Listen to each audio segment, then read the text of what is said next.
Bon, qui dit fin de manga, bien sûr, dit l'avenir du mangaka parce que il vient de terminer un manga, il est forcément au chômage. Donc, qu'est-ce qui peut lui arriver? Alors, il y a plusieurs cas possibles. Soit il arrête totalement sa carrière de mangaka, il va sur autre chose, etc.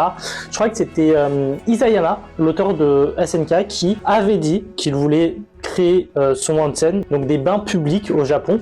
Après la fin de SNK, je sais pas s'il l'a fait du coup, ou est-ce qu'il a continué à réécrire, mais ce que font généralement les mangakas, c'est qu'ils vont aller sur d'autres œuvres. Alors, soit ils vont réécrire des one-shots, etc.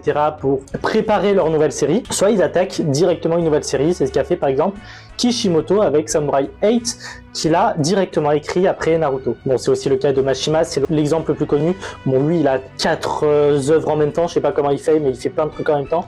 Enfin bref, mais le problème de ces auteurs-là, c'est que une fois qu'ils ont fait un titre à succès, comme Naruto, la comparaison se fait très régulièrement avec ce nouveau manga. Samurai 8 a subi la comparaison à Naruto tout au long de ces tomes, c'est pour ça que ça n'a duré que 5 tomes d'ailleurs, et que ça n'a vraiment pas plu pour le coup.